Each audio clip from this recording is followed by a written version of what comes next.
E aí, quando a gente coloca no Google, presidente, a palavra vampirão, aparecem duas pessoas, o Temer e o Humberto Costa. O Temer era chamado o tempo todo, por todos os deputados e senadores do PT, de vampirão. Era presidente da República. Quer dizer, isso podia. Né, ofendeu o presidente da República, né, porque dizem ele que isso é uma ofensa, é um desrespeito, pede minha cassação por isso, mas eles chamavam o presidente da República de vampirão. E o Humberto Costa aparece no Google como vampirão e também como Drácula por conta do tema que ele mesmo lembrou aqui no pedido dele de cassação, que era um processo do TRF na máfia dos vampiros, né, o sanguessuga. Ele foi denunciado por um desvio de superfaturamento de remédios. O Delúbio estava, inclusive, na mesma denúncia. Foi um escândalo de 2 bilhões de dólares. Importante dizer que ele foi realmente inocentado, mas no processo ele foi inocentado como indúbio pro réu, ou seja, por ausência de provas. Mas, segundo o próprio Tribunal Regional Federal da 5ª Região, não há dúvidas que, de fato, houve um esquema pesado e longevo de corrupção no âmbito do Ministério da Saúde. O tribunal afirmou, inclusive, que ele teve várias reuniões com as empresas vencedoras da licitação, mas entendeu que só essas reuniões não eram suficientes para poder condená-lo. E aí ele disse que eu não poderia ter usado a palavra vampirão porque ele foi inocentado no processo TRF. Aí, no processo da Odebrecht, ele constava na lista de um departamento, né, o departamento de propinas da Odebrecht, ele constava como Drácula. E aqui eu não tô aqui para discutir os desvios ou não do Humberto Costa, mas a relação dele com os hematófagos é uma coisa impressionante, vem de muito tempo. E aí eu só confundi os hematófagos. Ele disse que eu não podia ter falado do vampirão porque ele foi inocentado no processo do sanguessuga. Mas você vê que a gente se confunde mesmo, né? Porque é Drácula, vampirão, enfim. Mas por que será que, por exemplo, todos os jornais, você coloca ali vampirão e PT, aparece ele em todos os jornais. Estadão, Folha de São Paulo, Veja. Todos os jornais chamaram o Humberto Costa de Drácula ou de vampirão. Aí ele quer caçar o meu mandato, porque eu estou usando uma expressão que o povo usa.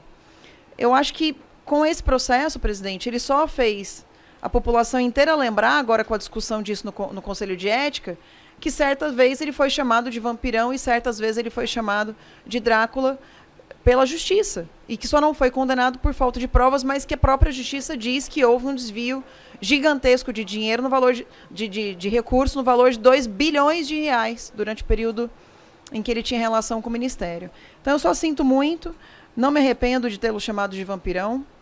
Eu acho que a minha imunidade me permite isso. Se ele se sentiu ofendido, eu acho que cabe talvez um danos morais, alguma coisa nesse sentido, discutir na justiça. Agora, de maneira nenhuma, pedir cassação e fazer o Conselho de Ética, que é uma comissão tão importante, perder tempo com algo assim. Mas minha imunidade, garantida pelo artigo 53 da Constituição, eu sou imune por quaisquer palavras, votos e opiniões. De quebra de decoro para a gente tornar o Conselho de Ética para que ele volte a ter o seu propósito, que é realmente avaliar e analisar situações de decoro. Então, como eu disse na semana passada, a gente tem mais de 300, mais de 1000 exemplos de ofensas, de agressões a autoridades que são feitas pelos partidos de oposição, inclusive ameaças de morte, ameaças terroristas, coisas de toda a natureza. Acontece o tempo inteiro. Porém, nós, do campo conservador, os parlamentares de direita, como nós estamos muito mais focados na produção legislativa, a gente sempre acabou não se preocupando muito com isso, né? Só que essa semana, como a gente vê todas as semanas no retorno do Conselho de Ética, a gente vê uma lista inteira de representados, sendo sempre os deputados da base do governo, eu dei um pequeno exemplo de como a gente pode, então, transformar o Conselho de Ética num órgão que vai ficar assoberbado de trabalho. Porque nessa representação, a deputada Jandira Fegali convoca os jovens para eliminar o presidente Bolsonaro. E aí, a gente pode usar todos os tipos de interpretações semânticas que a gente quiser, né? Eu posso interpretar o eliminar como exterminar, como matar, né? E aí cada um vai se defender do jeito que quiser se defender. E aí, qual é o grande problema disso? É que a gente vai ficar eternamente nessa briga de jardim de infância, né? Que, na verdade, é o que impede a produção legislativa, que é para isso que a população está pagando imposto e está esperando que o legislador vá para o plenário resolver as demandas do país. Então, eu considerei isso uma grande ofensa, convocar a juventude para eliminar o presidente Jair Bolsonaro. Considero isso também uma quebra de decoro, se a gente entender que todas as ofensas ou troca de ofensas, como aconteceu no caso da Carla Zambelli, como acontece no caso do Eduardo Bolsonaro e outros parlamentares, se todo mundo entender que essas trocas de ofensas nas redes sociais são quebras de decoro, então isso também assim como promessas de decapitar o presidente da República. O que nós queremos não é transformar isso aqui numa santa inquisição. O que nós queremos é que isso aqui o Conselho de Ética fique desobstruído para poder fazer aquilo, a missão para a qual ele foi designado e que a gente possa retornar aos trabalhos.